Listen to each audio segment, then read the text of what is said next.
Hello everyone, welcome again to my channel.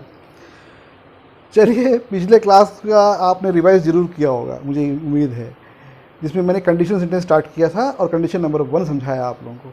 ठीक है, आज हम कंडीशन नंबर 2 पढ़ेंगे। बड़े ध्यान से सुनना, अंत तक सुनना, स्किप मत करना बीच में, क्योंकि स्किप करने वाले कुछ भी नहीं सीखते। You are going to learn a very great thing. बहुत ही इंपॉर्टेंट क्वेश्चन है ये, बहुत इंपॉर्टेंट। कितने सारे एग्जाम्स में इसका क्वेश्चन कितने बार पूछा गया है, कई तरह से पूछा गया है। तो हैव पेशेंस, पेशेंस रखिए, क्योंकि कोई भी चीज़ सीखने के लिए पेशेंस चाहिए। Rome was not built in a day. Rome साम्राज्य आपने सुना होगा, इतना बड़ा साम्राज्य, सिविलाइजेशन था हमारा पुराना, एक दिन में नहीं बना, कई समय, उसको बहुत बड़ा लंबा पीरियड लिया उसने बनने के लिए। जीनियस पैदा हुए उस समय। तो have patience, B with me and gain the knowledge. सीखिए, जो सीखेगा वो जीतेगा, जो सीखेगा वो जीतेगा, और जो नहीं सुनेगा, नहीं सीखेगा, तो हमेशा हारेगा। तो बी विथ मी और देखिए ध्यान से मैं क्या सिखाता हूँ। ये आपको अच्छे क्लासेस में नहीं बताते सब चीज़, तो इसलिए तो सुनिए अच्छे से, देखिए। आज हम देखते हैं कंडीशन नंबर 2।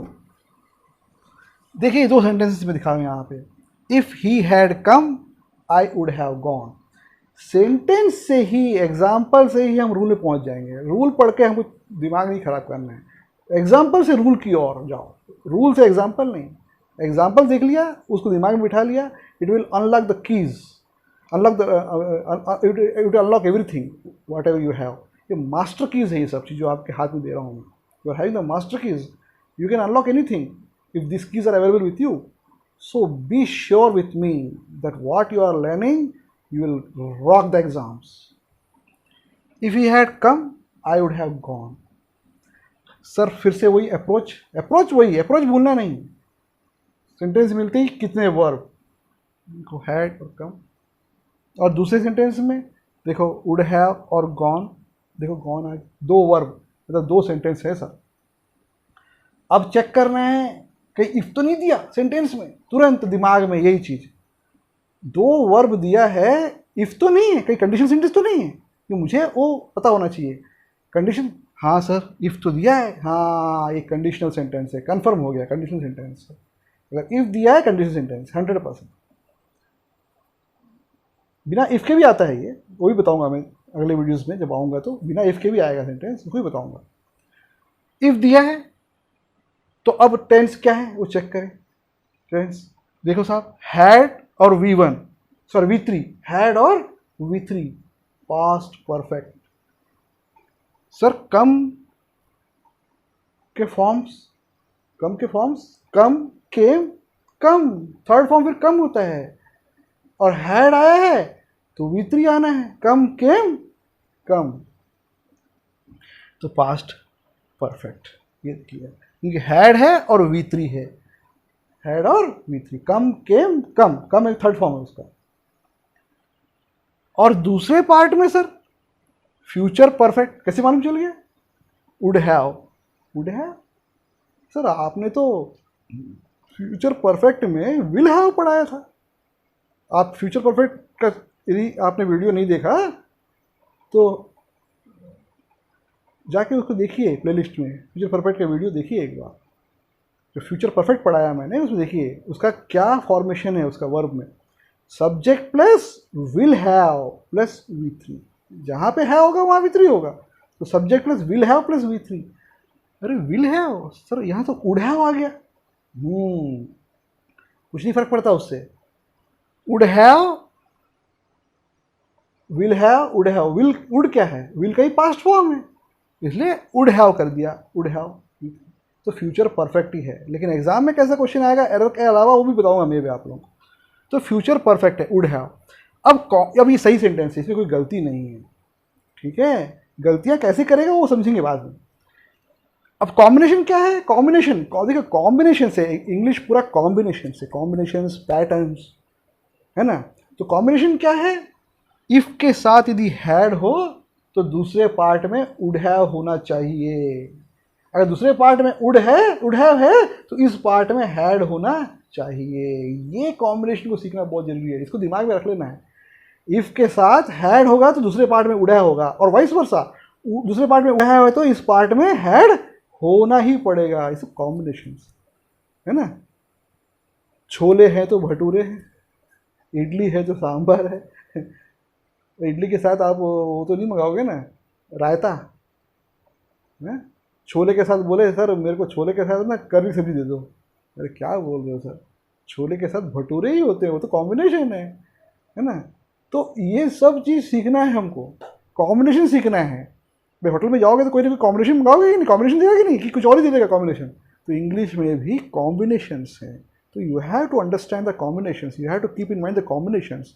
इफ के साथ यदि हैड है तो दूसरे पार्ट में वुड हैव फॉलो करेगा, अब वुड हैव है तो इधर हैड फॉलो करेगा। ये दिमाग में रख लेना है इस चीज़ को। और ये चीज़ देख लिया, जैसे ही दो सेंटेंस देखा, एक में इफ भी है, दो से वर्ब भी है, दूसरे पार्ट में हैड है कि नहीं, अगर हैड है तो उड़ा होगा, उड़ा है तो हैड है, ऐसा। अब सवाल ये है, इसको दिमाग में रख लिया। अब सवाल ये है कि एग्जाम में ये फिल द ब्लैंक के रूप में भी आ सकता है क्या? हाँ आएगा ना, वो भी दिखाता हूँ मैं कैसे आएगा, अभी देखो दिखाता हूँ। अब देखिए यहाँ मैंने जो एग्जाम पैटर्न्स में आते हैं ना वो बना के दिया, फिल द ब्लैंक बना के दिया उसको। अब यहाँ मान लीजिए ब्लैंक है, यहाँ ब्लैंक है, ठीक है, और यहाँ भी ब्लैंक है, फिल द ब्लैंक है। अगर आप चाहो तो मैं इसको मिटा के दिखा सकता हूँ, देखो चलो मैं मिटा दिया यहाँ, और यहाँ मैंने फिल द ब्लैंक कर दिया, फिल द ब्लैंक कर दिया। देखिए अब देखिए एग्जाम में ऐसे आएगा, यहाँ भी ब्लैंक है, यहाँ भी ब्लैंक है, और कॉम्बिनेशंस हैं had, will have, would have, has, will have और हैड, वुड हैव। अब कौन सा लगाऊं साहब मैं इसमें? जिसको ये पता है ये रूल वही लगा सकता है। भाई हैड, विल हैव भी है और हैड, वुड हैव भी है, और इफ के ऊपर ध्यान रखना है, दो वर्ब पूछ रहा है और इफ है मतलब कंडीशन नंबर 2 है, और हैड, इफ के साथ हैड और वुड हैव कॉम्बिनेशन। तो फ्यूचर परफेक्ट है तो हैड के साथ विल हैव क्यों नहीं लगा सकता साहब यहाँ पे मैंने? ये सवाल है ना। अगर फ्यूचर परफेक्ट है तो विल हैव, क्योंकि देखो अब टकराव किस में है, हैड विल हैव और हैड वुड हैव, क्योंकि हैड तो कॉमन है दोनों में, चलो ठीक है। अब विल हैव लगाऊं कि वुड हैव लगाऊं, क्योंकि दोनों ही फ्यूचर परफेक्ट है। हाँ ये प्रॉब्लम है। तो यहाँ पे रूल ये कहता है कि अगर पहले पार्ट का वर्ब पास्ट फॉर्म में है तो दूसरे सेंटेंस के वर्ब को भी पास्ट फॉर्म में रखना पड़ेगा। विल हैव फ्यूचर परफेक्ट जरूर है, लेकिन आप यहाँ यूज़ नहीं कर सकते, समझिए ना। तो इस चीज़ को दिमाग में रखना पड़ेगा कि अगर पहले पार्ट का वर्ब पास्ट फॉर्म है, दूसरे पार्ट के वर्ब को भी पास्ट फॉर्म में ही रखना पड़ेगा आपको। इस वजह से विल हैव फ्यूचर परफेक्ट होते हुए भी मैं यहाँ यूज़ नहीं कर सकता, मुझे यहाँ पे वुड हैव यूज़ करना पड़ेगा। देखो इसलिए यहाँ पे हैड और दूसरे पार्ट में वुड हैव, ये ऑप्शन मेरा इसलिए सही है। ध्यान से सुन लो, देख लो इसको, ये पूछता है एग्जाम्स में, फिल द ब्लैंक से पूछता है, एरर में भी पूछता है, ठीक है। इस सेंटेंस को भी रिवर्स कर देगा, हाँ दिमाग में रख लो इस चीज़ को भी, इसको भी रिवर्स पूछ सकता है। आई would have come if he had कम, जैसे पहले कंडीशन सेंटेंस में मैंने पढ़ाया, ये सेंटेंस रिवर्सिबल है, कोई फर्क नहीं पड़ता उससे। अगर वुड हैव है तो दूसरे पार्ट में हैड होना चाहिए, लेकिन शर्त है कि सामने में उसके इफ होना चाहिए, बस इतनी शर्त है उसकी। अगर पहले पार्ट में वुड हैव डाल दिया, मान लो I would have come if he had come, तो क्या करना पड़ेगा मुझे देखना पड़ेगा, इधर वुड हैव है तो उधर हैड, इफ के साथ हैड, मुझे इतनी दिमाग में रखना है, तो ये सेंटेंस बन जाएगा, ठीक है। इसका एक और रूप हमेशा ऐसे ही आता है क्या? नहीं, इसका एक बहुत खतरनाक रूप एग्ज़ाम में पूछता है, जिसे मैं अभी डिस्कस करूँगा, बड़े ध्यान से सुनना उसको भी, ठीक है। अब देखिए इस पैटर्न में पूछेगा एग्ज़ाम, यही क्वेश्चन ऐसे ही आएगा, क्वेश्चन यही आएगा, ऐसे ही आएगा हू बहू, had he come I had gone. अब देखिए पहले तो देखना है दो वर्ब है कि नहीं, हाँ वर्ब तो दो हैं, दो सेंटेंस है।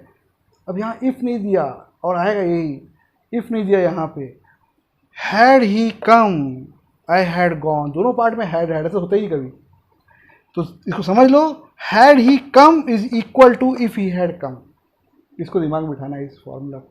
Had he come is equal to if he had come, मतलब ये हैड ही कम ना होता तो ऐसे भी इसको रख सकते हो, इसकी जगह पे इसको भी रख सकते हो, तो है वही चीज़।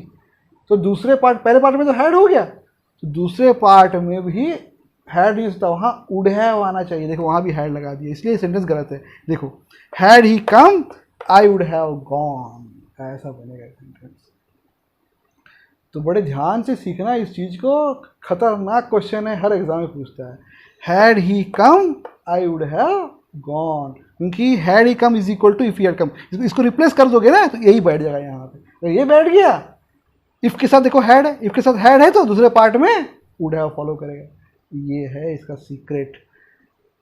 तो उम्मीद करता हूँ आपको समझ में आया होगा, बहुत ही इंपॉर्टेंट क्वेश्चन है, सबको दिमाग में बिठाते जाओ। जिस दिन मैं पूरा ये सिखा दूंगा उस दिन थोड़े क्वेश्चंस लेना शुरू करूंगा, फिर उस क्वेश्चंस में फिर मैं आपको पूछूंगा आगे रूल, पूछूंगा रूल कौन सा है, उस रूल से कनेक्ट हो जाना पड़ेगा आपको, और रूल से कनेक्ट हो जाओगे तो ईजिली सॉल्व कर लोगे उस चीज़ को, ठीक है।